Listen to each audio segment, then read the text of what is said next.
यावर्षी श्रावण महिना हा 13 ऑगस्ट 2026 वार गुरुवार या दिवशी सुरू होत आहे आणि 11 सप्टेंबर 2026 वार शुक्रवार या दिवशी संपत आहे। यंदा श्रावणामध्ये 4 श्रावणी सोमवार आलेले आहेत। यंदा श्रावणाची सुरुवात गुरुवारी होत आहे आणि श्रावण महिना शुक्रवारी संपत आहे।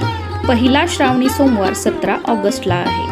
नमस्कार सर्वांना, मी प्रांजली। या व्हिडिओमध्ये मी तुमच्यासोबत पहिल्या श्रावण सोमवारी अतिशय साध्या सोप्या पण विधिवत पद्धतीने घरच्या घरी शिवलिंगाची पूजा कशी करावी, शिवलिंगाला शिवामूठ कशी अर्पण करावी, किती वेळा शिवामूठ अर्पण करावी आणि हो, शिवामूठ अर्पण करण्याच्या 2 ते 3 पद्धती या व्हिडिओमध्ये मी तुमच्यासोबत शेअर करणार आहे। अगदी त्या तिन्ही पद्धतीने वाहून दाखवणार आहे तुम्हाला शिवामूठ। आणि शिवामूठ अर्पण करताना कोणता मंत्र म्हणायचा आहे, 2 प्रकारचे मंत्र शेअर करणार आहे। या दोन्हीपैकी तुम्हाला जो सोपा वाटेल तो मंत्र तुम्ही शिवामूठ अर्पण करताना म्हणू शकता।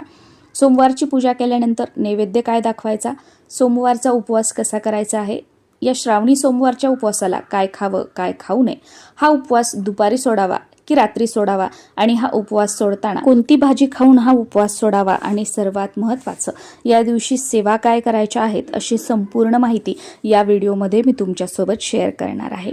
श्रावणी सोमवारची पूजा सकाळी आपली देवपूजा करून झाल्यानंतर तुम्ही लगेच केली तरी सुद्धा चालते, पण सकाळी जर तुम्हाला वेळ नसेल, तुम्ही वर्किंग असता, सकाळची तुमची शिफ्ट असते, तर अशा वेळेला सायंकाळी प्रदोष काळामध्ये तुम्ही श्रावणी सोमवारची पूजा केली तरी सुद्धा चालते। श्रावणातल्या प्रत्येक श्रावणी सोमवारी तुम्ही शक्यतो रुद्राभिषेक करण्याचा प्रयत्न करा। रुद्राभिषेक कसा करावा हा व्हिडिओ सुद्धा मी तुमच्यासोबत शेअर केलेला आहे, तो तुम्ही बघू शकता। अगदी विधिवत पूर्ण मंत्र स्तोत्रासहित रुद्राभिषेक करून दाखवलेला आहे। काही अडचणीमुळे प्रत्येक सोमवारी रुद्राभिषेक करणं जरी शक्य नाही झाला तर या पद्धतीने तुम्ही शिवलिंगाची पूजा करू शकता आणि या 4 सोमवारपैकी कोणत्या तरी एका सोमवारी मात्र रुद्राभिषेक करण्याचा नक्की प्रयत्न करा। श्रावणी सोमवारचा उपवास महिला, पुरुष, मुलं, मुली अगदी प्रत्येक जण करू शकतात। यापूर्वी कधीही तुम्ही श्रावणी सोमवार पकडले नसतील तर यंदाच्या पहिल्या श्रावणी सोमवारपासून या उपवासाला तुम्ही सुरुवात करू शकता। श्रावणी सोमवारचा उपवास दुपारी सोडावा की रात्री सोडावा असा बऱ्याच जणांचा प्रश्न असतो। तर बघा, आमच्या भागामध्ये तरी रात्री सोडला जातो, पण वेगवेगळ्या भागानुसार, शहरानुसार हा उपवास दुपारी सुद्धा सोडला जातो।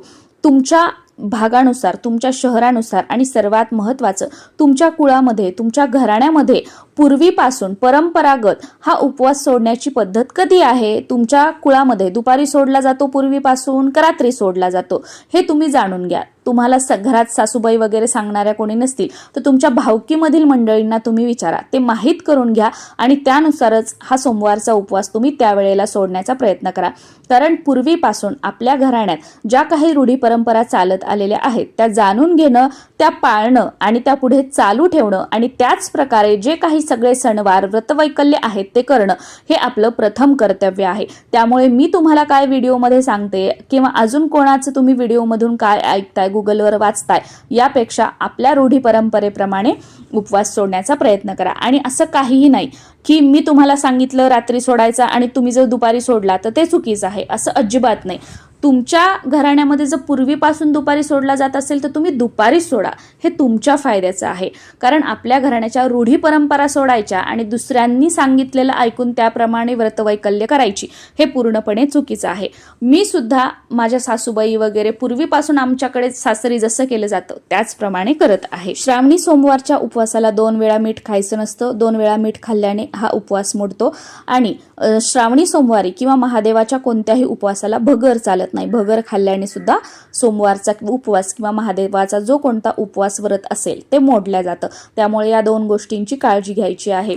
आता ज्यांना शुगर वगैरे आहे, ज्यांना डॉक्टरांनी मीठ खायला सांगितलेलंच आहे, तर अशांनी काय करायचं, मग तुम्ही फराळाचे पदार्थ बनवताना त्यामध्ये सेंदव मिठाचा वापर करा। पण शक्यतो या दिवशी 1 वेळा जे कोणते फराळाचे पदार्थ तुम्ही खाणार आहात ते गोड खाण्याचा प्रयत्न करा, जसं की साबुदाण्याची गोड खीर, राजगिऱ्याचा गोड शिरा किंवा राजगिऱ्याचा लाडू दुधामध्ये मिक्स करून, किंवा तुम्ही केळी, कोणतेही फ्रूट जे तुम्हाला आवडत असतील ते तुम्ही खाऊ शकता, रताळी तुम्ही खाऊ शकता, चहा, दूध, ज्यूस तुम्ही घेऊ शकता। पण मीठ मात्र 1 वेळा उपवास सोडतानाच आपल्याला खायचं आहे। या दिवशी उपवास आहे, मग गणपतीला, महादेवाला किंवा देवांना नैवेद्य काय दाखवायचा, तर कोणत्याही फळाचा नैवेद्य, ड्रायफ्रुट्स रसचा नैवेद्य, साखरेचा, खडीसाखरेचा नैवेद्य तुम्ही दाखवला तरी सुद्धा चालतो. या दिवशी उपवास सोडताना आमच्याकडे तरी मुळा तोंडी लावला जातो. एक घास का होईना मुळा खाल्ला जातो आणि मग श्रावणी सोमवारचा उपवास सोडला जातो. मुळा खाल्ल्याशिवाय श्रावणी सोमवारचा उपवास सुटत नाही असं आमच्याकडे म्हटलं जातं. बऱ्याच ठिकाणी मेथीची भाजी खाल्ली जाते. मेथीची भाजी खाल्ल्याशिवाय उपवास सुटत नाही असं म्हटलं जातं. याप्रमाणे तुमच्या भागामध्ये किंवा तुमच्या घरी काय खाऊन उपवास सोडण्याची पद्धत आहे तो पदार्थ आवर्जून त्याचा समावेश करावा.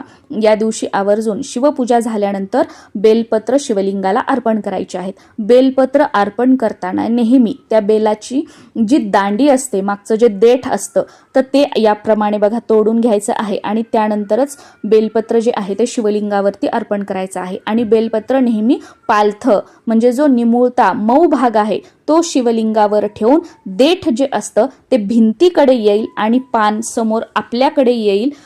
3 पानांपैकी जे मधलं पान असतं ते आपल्याकडे येईल. याप्रमाणे बेलपत्र शिवलिंगाला अर्पण करायचं असतं. तुम्हाला जर 108 बेलपत्र मिळाली तर शिव अष्टोत्तर नामावली म्हणत म्हणत तुम्ही बेलपत्र शिवलिंगावरती अर्पण करा. पण तुम्हाला 108 बेलपत्र नाही मिळाली तर जी काही बेलपत्र असतील ती तुम्ही एखाद्या प्लेटमध्ये ठेवा, त्यावर आपला उजवा हात ठेवा किंवा ती सगळी बेलपत्र जी आहेत ती आपल्या उजव्या हातामध्ये धरा, शिव अष्टोत्तर नामावली म्हणा आणि त्यानंतर ती शिवलिंगावरती अर्पण करा. श्रावणी सोमवारी शिवपूजा करताना चौरंग किंवा पाट मांडून घ्यायचा, त्यावर पांढरं वस्त्र अंथरायचं, सुरुवातीला दिवा लावून घ्यायचा.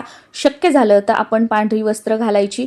पांढरी वस्त्र नसतील तर जे काही फेंट रंगाचे कपडे आहेत ते या दिवशी घालायचे आणि देवघरातील गणपती बाप्पांची मूर्ती आणि शिवलिंग पूजेसाठी घ्यायचं आहे. सुरुवातीला गणपतीचं पूजन करायचं.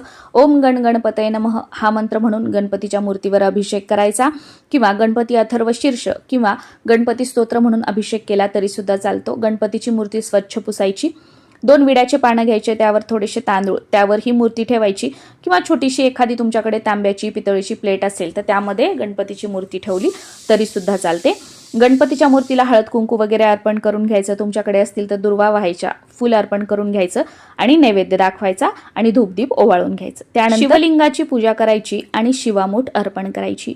शिवामूठ ही कधीही कोरडी अर्पण करायची नसते. शिवामूठ ही ओली अर्पण करायची असते. आता ती ओली पण कशा प्रकारे तर बघा, तुम्ही या पद्धतीने एखाद्या ट्रेमध्ये प्लेटमध्ये तांदूळ घेऊ शकता. मी तुम्हाला पहिल्या सोमवारची पूजा दाखवत आहे त्यामुळे पहिल्या सोमवारची शिवामूठ जी आहे ती तांदूळ आहे तर मी तांदूळ घेतलेले आहेत. ज्या सोमवारची जी शिवामूठ असेल ती तुम्हाला एखाद्या प्लेटमध्ये घेऊन त्यामध्ये थोडंसं पाणी टाकायचं, ती शिवामूठ ओली करून घ्यायची आणि 3 वेळा आपल्या मुठीमध्ये घेऊन 3 वेळा शिवामूठ अर्पण करायची आहे. शिवामूठ अर्पण करताना पहिला मंत्र जो आहे तो अशा प्रकारे आहे. शिवा शिवा महादेवा, माझी शिवामूठ ईश्वरा देवा, माझ्या मनातील इच्छा पूर्ण कर रे देवा, असं 3 वेळा म्हणत म्हणत तुम्हाला 3 वेळा शिवामूठ अर्पण करायची. किंवा दुसरा मंत्र अशा प्रकारे आहे.